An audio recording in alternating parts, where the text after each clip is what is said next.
Erev Tov, Shavua Tov. Muchas gracias por acompañarnos una vez más. Buenas noches y buena semana. Hace poquito con ustedes nos vimos en el Sheur de Coelet y bueno, Baruch Hashem, que están aquí también ahora. Muchas gracias por acompañarnos. Vamos a pedir que se cierren los micrófonos desde el principio, si es posible, eh, para que no tengamos mucho ruido de fondo.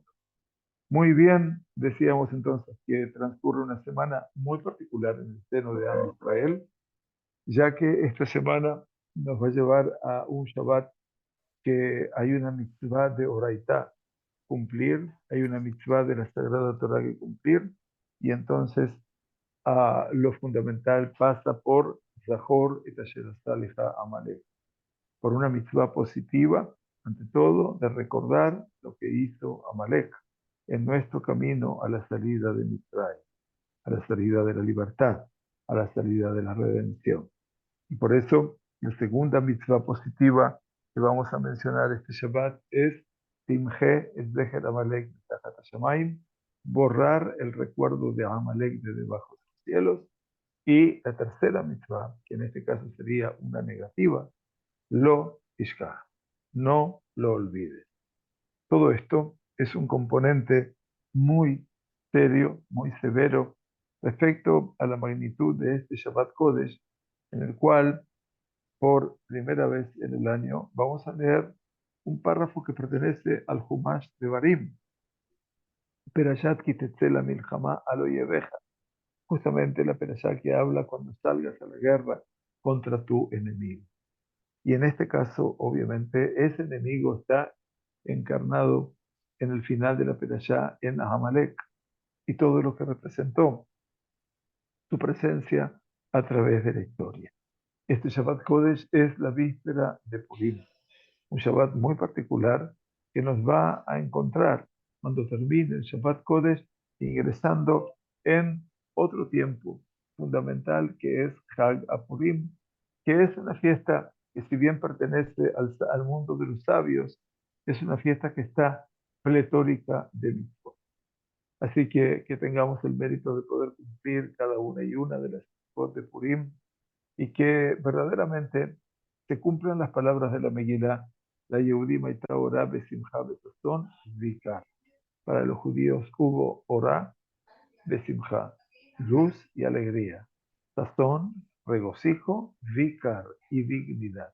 Todo esto es fundamental para que se conforme esta realidad sobre el pueblo judío que pasa momentos complejos, no solamente en el Israel, donde en general, no sé por qué, la realidad nos dice que tenemos unos jóvenes maravillosos que dan hasta sus vidas, lamentablemente, para que nosotros estemos aquí, pudiendo enseñar y estudiar y comprender a veces que desde este lugar, comillas, pasivo, también tenemos que pedir por ellos y seguir rogando por ellos para que vuelvan todos sanos y salvos a las casas. Pero por sobre todas las cosas, darnos cuenta que la situación de nuestros hermanos judíos, ajenu, shepasadot, nuestros hermanos que están en los campos, quiere decir en el exterior, y todos tenemos familias en cada uno de nuestros países de orígenes, me imagino, como todos tenemos familias, estamos realmente preocupados por ellos. Que Akadosh Baruj Hu les envíe a ellos todos y solo Besorot todos. Vamos a inaugurar hoy el capítulo 15, mis queridos, de el Rambam, y que obviamente nos lleva a continuar, por supuesto, en esta larga temática de Ilhot y Shut, de las leyes que regulan la vida matrimonial. Todo el capítulo 15 se dedica a una mitzvah, que es la mitzvah primera que Kadosh Baruj Hu le encargó al ser humano en el mundo de la creación. Pru urevu ubileu et haaretz bekifshua. Fructificaos y multiplicaos y llenad la tierra y sojuzgad. Nos dice entonces, Aisha sheir shatet ba'ala achar nisuim sheimna onata arei ze mutar. Está permitido que una mujer autorice a su marido a ignorar sus derechos conyugales. Quiere decir, después de su casamiento, ella le dice que acepta, eventualmente le da permiso de no cumplir con sus derechos conyugales. La pregunta es, Bamed Barim Amurim, ¿cuándo esto es verdaderamente posible de ejecutar? Dice el Rambam que Beshayulo Banim, cuando ya tenga hijos y haya cumplido la mitzvah de ser fructífero y multiplicarse.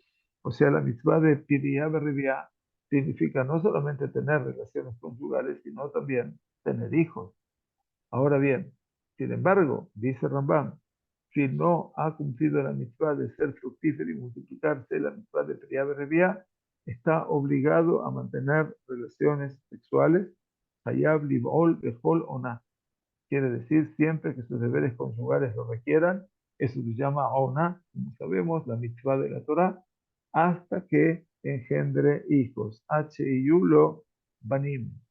Y en este caso es muy importante que el Rambam, ¿no es cierto?, nos diga acá que los derechos conyugales son un privilegio otorgado a la esposa y ella tiene derecho a renunciar a ellos si ella y su marido dan su consentimiento.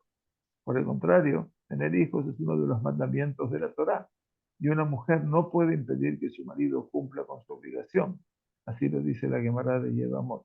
Bien, entonces esto es un tema también muy importante. Es largo, pero fundamentalmente esta parte es la que nos importa eventualmente estudiar. Entonces dice, "Mipnei shehi mitzvot haseh de la Torá", porque este es un mandamiento positivo de la Torá. No podemos negar un mandamiento, como dice, fructificados y multiplicados. ¿Sí? Esto dice que el Sefer HaMitzvot, que es un hermosísimo libro, como explicamos, atribuido a Rabbi Aaron Alevi de Barcelona, dice que este es el mandamiento positivo 212. El Sefer HaJinuch, dice, el Sefer HaMitzvot, perdón. El Sefer HaJinuch, que es el de Rabbi Alevi de Barcelona, es la mitzvah primera. Él la tiene organizada las mitzvot por libro. Entonces menciona el libro de Bereshit y su primera mitzvah, que es, obviamente, que incluyen esto como una de las 613 mitzvot de bien. Entonces nos dice Rambam, el Hansobeta Ish Metzubeh al Piyah, la mitzvah de ser fructífero y multiplicarse incumbe al marido y no a su esposa. Avaló la Isha. Lo Haisha. Umematai itchayeva ish b'mitzvah. ¿Cuándo un hombre está obligado a cumplir con esta mitzvah? Vamos a ver, dice Rambam, mi ben sheshestre, mi ben shvaestre. Quiere decir, desde que cumple los 17 años. Dice en realidad, mi ben sheshestre, mi ben shvaestre, 16 a 17 años.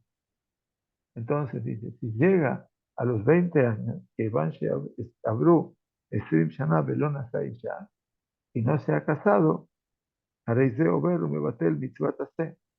Esta persona se considera como que ha transgredido y negado la observancia de este mandamiento positivo. Ustedes ven a qué edad tan temprana se casaron. Bueno, después de 800 años, podemos encontrar hoy que muchas jovencitas a los 16 años no se casan, y a los 17 también, ¿no es cierto? O sea que ya estamos llegando a las edades que el Rambam había establecido. Ahora bien, dice el Rambam, Beima ya osek Torah betarutba, que está ocupado en el estudio de la Torá y absorto en el esfuerzo de el estudio. Veía mi tiare, mi ya que dice lo sonot y batel la Torá, dice, y duda en casarse para no verse obligado a trabajar para mantener a su esposa y así impedirse estudiar la Torá, él impedirse estudiar la Torá. Haréis de mutarle y tajer, esta persona puede retrasar su matrimonio. Sheaosek be mitzvah, patur min mitzvah, sheken betalmud. Porque hay una regla que dice que una persona que está ocupada en el cumplimiento de una mitzvah está libre de la obligación de cumplir otra. En este caso, el estudio de la Torá lo libera del casamiento. Seguramente esto se aplica con respecto al estudio de la Torá. Por Sheken, estoy en una mitzvah cualquiera y en este caso se trata del estudio de la Torá con mucha más razón, dice el Rambam. Misha Hashkan Afshoba Torah también. Cuando el alma de una persona desea estudiar Torah en todo momento, es decir, una persona que su alma está con la Torah, y está obsesionada con su estudio como lo estaba, dice Ben Azai, y así lo menciona el Rambam, Ben Bakbak que Ben Azai, interesante que Ben Azai, Beshagaba que Ben Azai. Ben Azai, obviamente, es un sabio muy, muy importante que lo estudiamos varias veces y lo vemos allí en Yevamot, pero fundamentalmente también está en el Pirkei Avot. Y allí entonces es un sabio de la época de los Tanaítas, alumno de Rabbi Akiva, eventualmente, que no se casó porque con ninguna mujer y los Jajamim le permitieron no casarse porque su amor a la Torah era demasiado grande. Por lo tanto, Ben Azai, como ven ustedes, no lo llaman Rab Ben Azai, lo llamaron Ben Azai, porque no fue nunca Rab, porque el hecho de que la persona pueda ingresar a la Rabanut implica que primero pueda cargar sobre sí el yugo de un hogar, el yugo de tener que trabajar para sostener a su esposa y a sus hijos. Y entonces dice, Benitbach va kol yamai ben Azai, ¿ah? Y se aferra a ella durante toda su vida sin casarse. Entonces dice el alajá en Belladobagón. No se considera que haya transgredido, ¿no es cierto? El Turez Zahav, comentario al Rambam, interpreta esta expresión en el sentido de que al principio este no es un curso de acción deseable seguir. Por lo tanto, lo más importante es que la persona pueda construir en familia. Dice, Be'u shelo yei tromen salat. Todo esto se aplica siempre que la inclinación natural del hombre no lo supere, porque puede ocurrir de que, bueno, no está casado, pero lleva una vida un poquito disipada. Entonces, esta condición se aplica también a la licencia para retrasar el matrimonio mencionada en el afán anterior. Sin embargo, dice, Aval y Mayay Tromit Gaberala, y su inclinación natural, su impulso lo vence, está obligado a casarse incluso si ya ha engendrado hijos para que no sea impulsado a pensamientos sexuales. O sea, dice Hayab Isaías, Beafilu Ayulo Bani. Y quiere decir que ya había tenido hijos. Pero si esa persona tiene pensamientos negativos y tiene pensamientos, obviamente, que donde su impulso se impone, entonces ninguna duda tiene que volver a casarse para que no sea Shema Yabol y de Ur, no sea que llegue a un pensamiento pecaminoso. Y eso, obviamente, para una persona sabia es mucho más difícil. Bien, entonces, esta relación en relación con esta ley, los comentarios citan a la Gemara de Yomá que dice, los pensamientos de pecado, Yerulea verá, Kashim verá, son más dañinos que el pecado mismo. En lugar de orientar su vida hacia el refinamiento espiritual, el individuo se dirige a pensamientos pecaminosos. Y por eso, obviamente, tiene que tratar de resolverlo.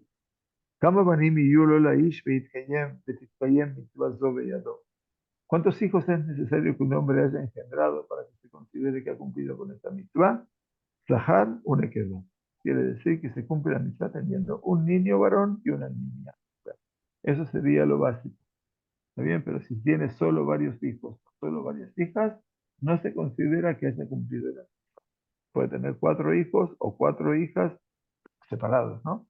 O sea, no tener los 8. Si tuvo solamente hijos y solamente hijas, no cumplió la mitzvah. ¿Por qué? Está implícito en el Génesis. Sakadosh Baruj Zahar Nekevá Beraam. El Todopoderoso los creó, varón y mujer. Dice entonces, allá Haben Saris, Osheita Abata Ilonit. Digamos al principio. El hijo era Saris. Quiere decir que ese niño era un niño sin testículos, por lo tanto no puede engendrar. O la hija era Ailonit, que también en este caso es carente de órganos sexuales, no se consideran que haya cumplido con esta cosa. Por lo tanto, obviamente, en el capítulo 2 estudiamos todo esto, pero este niño es incapaz de concebir hijos, no se considera que el padre del niño haya cumplido el. Muy bien, la alajá número 5 dice, Noldu lo umetu. Se considera que un hombre ha cumplido la mitad de ser fructífero y multiplicarse, incluso cuando engendra hijos, y estos mueren. Lo aleno dice, siempre y cuando eh, eh, Beinihu Banim. Dejaron sus hijos, hayan dejado hijos propios, le dejaron nietos.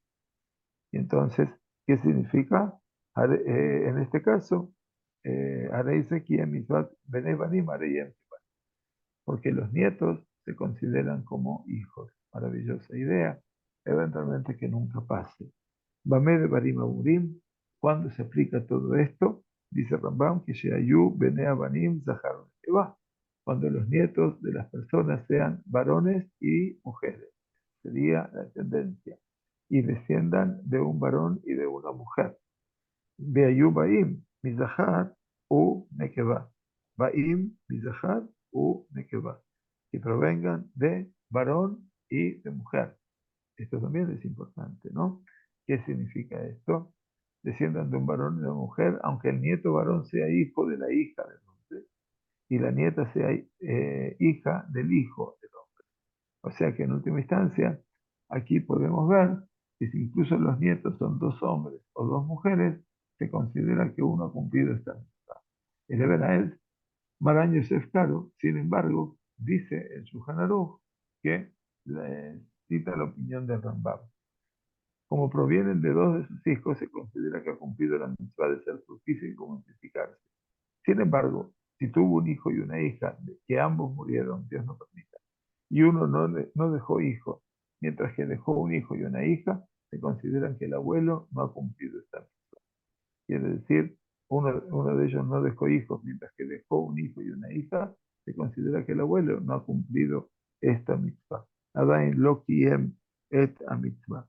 Eh, eh, en este caso, porque si tuvo un hijo y una hija que ambos murieron, y uno no dejó hijos, ¿no? Meyadoben obat metubeinia jejad meen dejaron que va. Adán, como él tuvo dos hijos, entonces uno de ellos no dejó. Vamos ahora a Yulo Banim de Gayuto. Cuando un converso ha tenido hijos siendo gentil. Benit Gayer hu bahen. Y tanto él como ellos se han convertido al judaísmo, han abrazado al judaísmo. ¿Sí? Entonces, ¿qué nos dice el llamado? Estos afuera afirman que incluso si los hijos del converso no se convirtieron, se consideran que el converso ha cumplido esta misión de tener un hijo y una hija. Se considera que ha cumplido esta misión. Por el contrario, no se considera que un esclavo liberado, sea Eved Meshuchrar, que haya tenido hijos como esclavo, haya cumplido esta misión, aunque sus hijos también fueron liberados. En cambio, debe engendrar hijos después de haber sido liberado. La razón es que no se considere que un esclavo tenga ningún linaje paterno. Entonces dice que eh, Ebed Yintaher, que se considera como un converso también, en lo hijos, quiere decir, Ein Mashmaut Liyahes Shebena Ebed Liyahas Shebena Ebed. Entonces dice el Rambam, algo muy interesante, dice que Loki en Mitzvat Piria Berrebiá debe engendrar hijos después de haber sido liberado. ¿Y por qué? Sheyolit Ahar Shenistafer Sheaebet en lo hijo. Porque la razón es que no se considera que un esclavo tenga ningún linaje paterno, no tiene hijos, quiere decir que no tenga abolengo. Y por lo tanto no puede decir que eventualmente al tener abolengo, entonces tiene que tener hijos ahora, porque los otros hijos ya no formaban parte de él, nacieron mientras él era esclavo. Lo hizo Adam Akara Uzekena Beailonit, Tanash Eina Reuya Levalat. Un hombre no debe casarse con una mujer estéril, una anciana, una Ailonit, estudiamos más arriba, que tiene impedimento físico de engendrar, o una menor que no sea apta para tener un hijo. Estas son todas las condiciones. Y dice el Shulchan Aruch, Marán, se puede inferir que las relaciones sexuales con un menor se consideran como emisión de semillas de semen desperdiciadas, una de las previsiones más severas de la Torah. Eso es lo que hizo, lamentablemente, los dos, el hijo de Yehudá, Onán, cuando él no quiso tener un hijo para recordar la memoria de su hermano Er. ¿Recuerdan? Eso se llama Zera Levatala. Eso significa que se arroja semen en forma de desperdicio. Y esta es una de las prohibiciones más severas de la Sagrada Torá.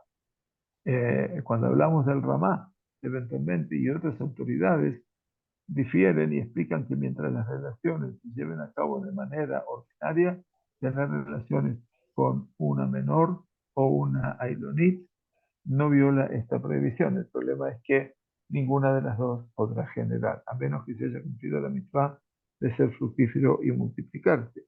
En este caso, obviamente, si ya cumplió, dice el Rab Moshe Cohen, que dado que, como se menciona en el Alajá 16, una persona está obligada a seguir engendrando hijos, un hombre está obligado a casarse con una mujer que pueda tener hijos incluso después de cumplir la mitzvah. El Magid Mishneh afirma que en principio el Rambam también acepta esta decisión, como le indica la redacción de hipótesis de IBA. En este caso simplemente estaba declarando la ley requerida por la Torah. El Ramá afirma que, aunque sería apropiado reprender a esta persona por casarse con una mujer así, esto no se hace en la época actual, hablando ya del siglo XVI, XVII, a no ser o que tenga otra esposa con quien pueda eh, padres e hijos. Como se mencionó anteriormente, en la comunidad de Ashkenazí es costumbre no casarse con más de una esposa. Todas las leyes mencionadas en esta halajá deben considerarse teniendo en cuenta este principio. Bien, o sea que aquí obviamente la cuestión de la poligamia quedó permitida en el mundo sefaradí, pero no en el mundo ashkenazí. Nos dice entonces el Rambam, eh, Nasai Shabe Shaima es dice cuando un hombre se ha casado con una mujer y permanece casado con ella durante 10 años sin que ella haya tenido hijos, ¿sí? Entonces aquí tenemos el caso de Abraham con Sarah. En su comentario a la Mishnah de Yevamot, el Rambam escribe que la fuente de esta práctica es la entrega de Sarah a Agar, a Abraham, después de 10 años que Abraham había vivido en la tierra de Canaán, y como pasó ese periodo sin que ella tuviera hijos, entonces Sarah le proporcionó otra esposa que sí pudiera tener. En este caso, dice que cuando un hombre casado y permanece con ella 10 años y no haya tenido hijos, quiere decir no hayan cumplido con la Ketubá, debe divorciarse de ella y pagarle el dinero de la Ketubá o casarse con una mujer que sea apta para dar a luz. Si no desea divorciarse de su primer mujer, dice Rambam, debe verse obligado a hacerlo, debe ser golpeado con la vara hasta que se divorcie de ella. Quiere decir, tiene que recibir castigo de Malkot. El Ramá, Rabbi Moshe Isserles, siglo XVI, ya afirma que en su época ya no era costumbre obligar a un hombre a divorciarse de una mujer que no había dado hijos a su marido. También están los Agadot Maimonios, que citan opiniones que afirman que en esta época, y particularmente en la diáspora, no existe la obligación de divorciarse de una mujer, aunque no haya tenido hijos en este periodo de tiempo.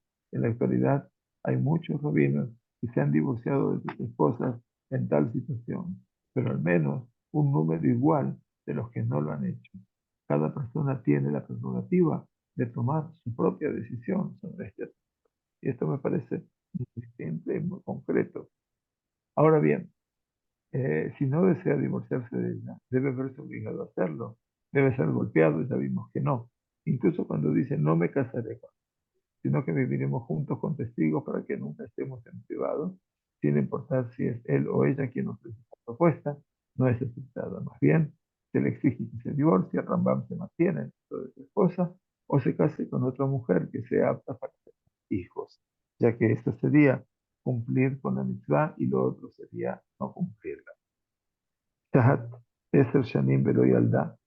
Cuando un hombre ha vivido junto con su esposa durante 10 años sin que ella haya dado a luz, והוא היה, והיה הוא יורה שכבת זרע כחץ, dice, y él libera semen como quien dispara una flecha, quiere decir que libera el semen en forma muy rápida. Establece que al menos que un hombre libere semen cuando dispara una flecha, no podrá engendrar hijos. Así dice Hagiga, que a menos que un hombre libere semen cuando dispara una flecha, no podrá engendrar hijos. ¿Qué quiere decir? Libera semen como quien dispara una flecha.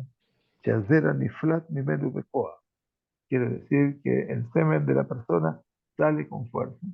Se puede suponer que la aflicción proviene de ella. Entonces, en ese caso, si el hombre tiene esa capacidad viril tan fuerte que su semen sale expulsado como una flecha, pescata y vimena. Se puede entender que la aflicción, la enfermedad, provendría de quién? De ella, como se refleja en la siguiente halajá.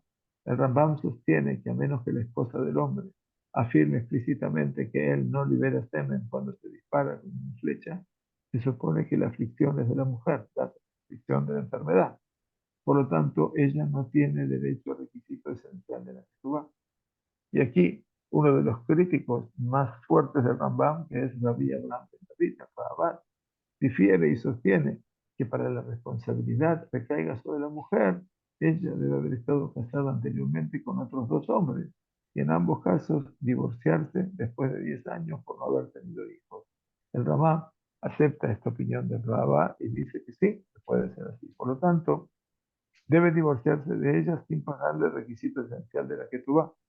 Sin embargo, tiene derecho a la suma adicional a la Tosefe que el hombre puso en la Ketubá, como ustedes recuerdan, por la cual aumentó la Ketubá.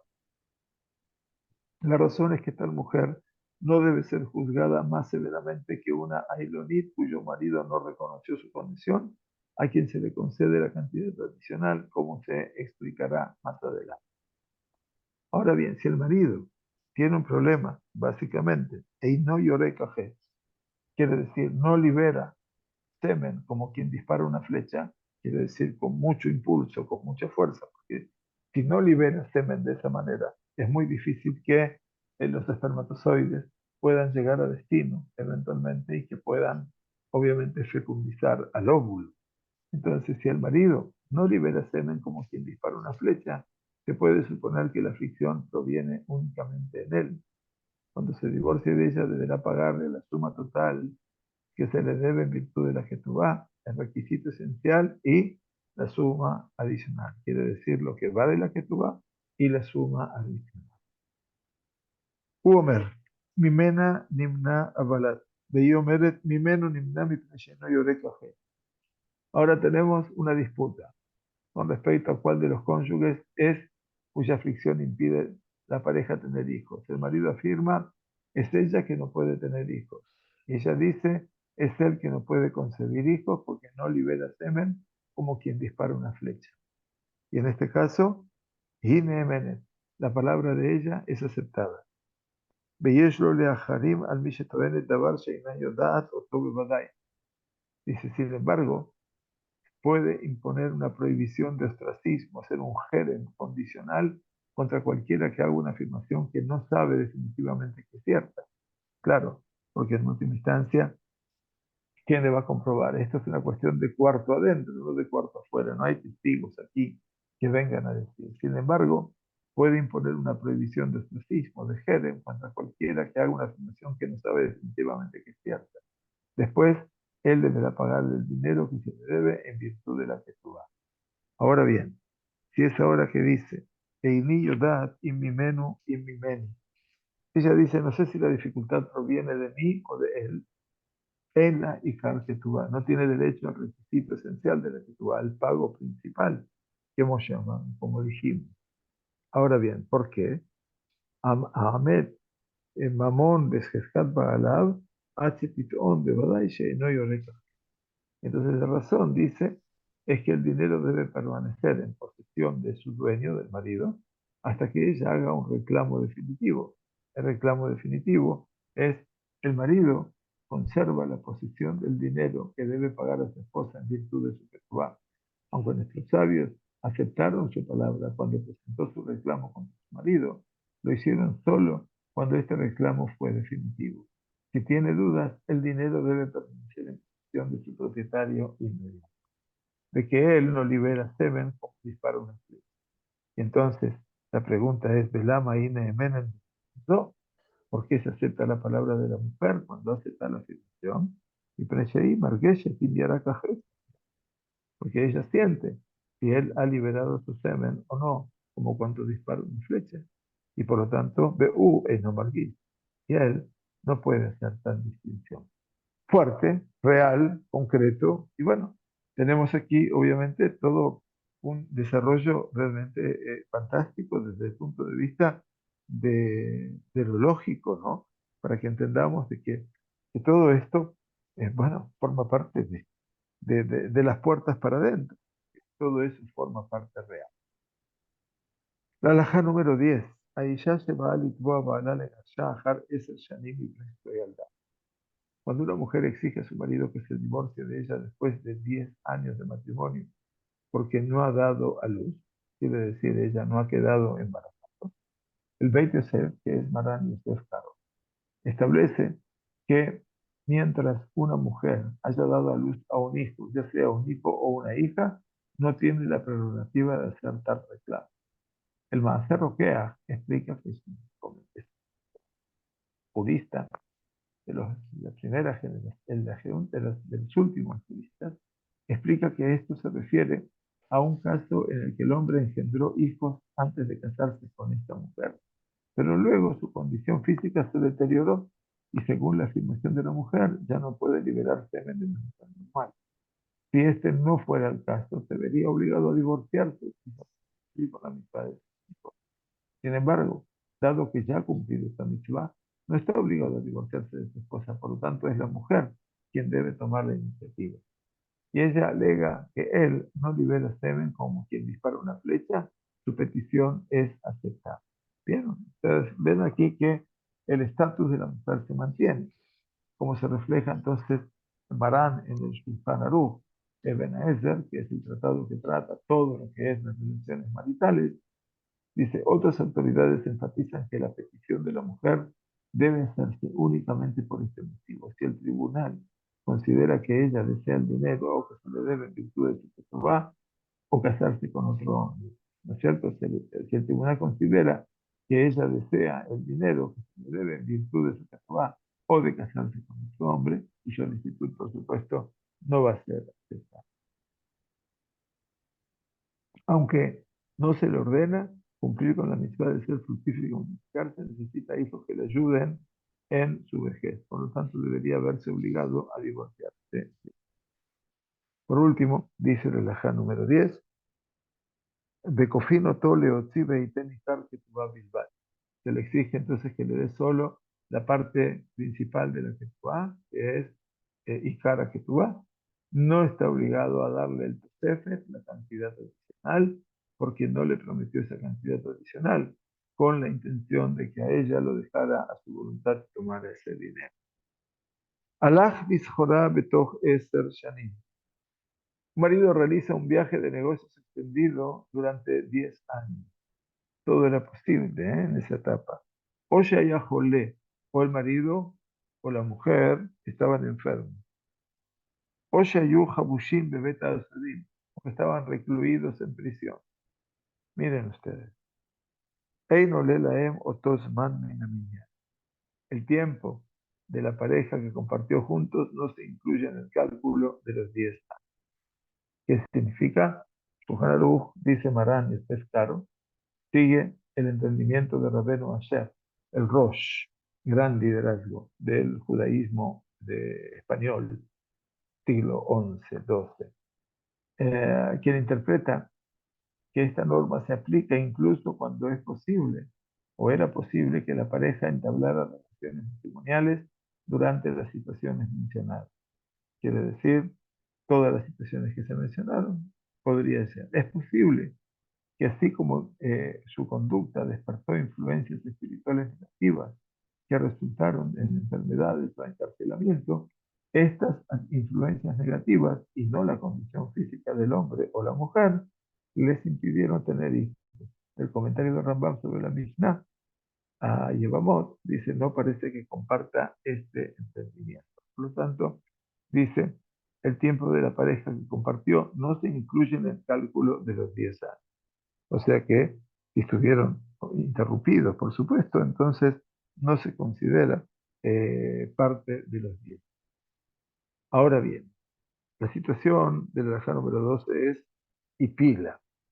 Quiere decir, si la mujer aborta, entonces monami yom y pila. Los 10 años se consideran a partir del día del aborto. ¿Bien? Los 10 años empiezan en el día. Ahora, si una mujer dice, tuvo 3 abortos sucesivos, lamentablemente, ¿no? En un periodo inferior a 10 años, dice Rabbeinu ayer, podemos presumir que seguirá abortando. O sea que aparentemente es Ujsekale Nefalín, que es una mujer que no puede, no tiene un útero continente y por lo tanto se la considera como tal. Y existe la posibilidad de que su marido no merezca tener hijos de ella. Quiere decir que no tenga el mérito de construirse de ella. Por lo tanto, dice la Halajá, Yotzibe y Tenketuba, que se debe divorciar de ella, eventualmente, se le permite casarse con otro, sin embargo, se le permite a ella casarse con otro, independientemente de que ella no pueda cumplir con la misma y pagarle el dinero que se le debe en virtud de la Ketuba. Uomer y Pila Betogeser. Esto pasa cuando hay una diferencia en la información que surge de las afirmaciones del marido y la esposa. Él afirma que ella ha abortado dentro de los 10 años para que puedan continuar su matrimonio y ella niega el aborto espontáneo. Su afirmación se cree la de la mujer y si no fuera cierto, ella no sería considerada, ella no se haría, dice Loi Palti, ella no se considera a sí mismo infértil. Por lo tanto, obviamente, el Beit Shmuel enfatiza que esta ley y las siguientes se aplican solo cuando el tribunal no sospecha de la mujer, desea que la mujer no desea casarse con otro hombre. Y esto también se refleja en la relación social, que indica que su reclamo surge como respuesta a la iniciativa. Ahora bien, si él afirma, Uomer y Pila Shanaim, Veiomer Echelosha, si él dice que ha abortado 2 veces y ella afirma que ha abortado 3 veces, ¿a quién se le cree? A la mujer. ¿Por qué? Porque ella no se considera a sí misma como una mujer abortante todo el tiempo. Por lo tanto, dice, Beyotzi Beite. En este caso, él debe divorciarse de ella y pagarle el dinero en virtud de su ketubá. Por otro lado, dice Rambam, Beholze Mashvi'a Shebuat Estet. La mujer dice, con respecto a estas situaciones, él puede exigirle a la mujer que haga un juramento rabínico, Shebuat Estet, así se lo llama, para que Sheloy Pila o Sheipila Shalosh, que no abortó, que abortó 3 veces, ¿sí? Que no abortó, que abortó 3 veces, Sheletanazo y Hayev porque este reclamo lo obliga a pagarle el dinero que se le debe en virtud de la ketubá. En este caso, sí. Entonces, tenemos aquí, obviamente, un escenario muy trascendente, muy importante. Dice que ahora, y porque el hombre dice que no debe pagarle, entonces la juramenta. Y si la juramenta eventualmente no quiere pagarle todo lo que es su verdadero beneficio, en este caso eh, eh, de quedarse con el valor de la quietud. Muy bien, bueno, llegamos un poquitito más de la mitad de este capítulo que vamos a compartir ya la próxima semana, si Dios quiere, deseándoles a todos Purim, Sameach ante todo y por sobre todo. ¿Existe la opción de adoptar si no pueden tener hijos propios? Sí, existe la posibilidad de adoptar. Es un tema muy complejo el tema de la adopción, pero es una mitzvah también importante. Eh, lo importante es que los niños no sean adoptados de una mamá judía, eventualmente, porque tenemos un riesgo fundamental que la mamá puede haber dado, si tuvo 3 hijos, 4 hijos, los dio en adopción a todos. Y cada uno se conformó en una familia. Por supuesto que todo esto debería estar ya establecido, sabido a dónde están esos niños. Porque puede ocurrir, lamentablemente, como ha ocurrido, que de repente se conoce una pareja y resultaban ser hermanos.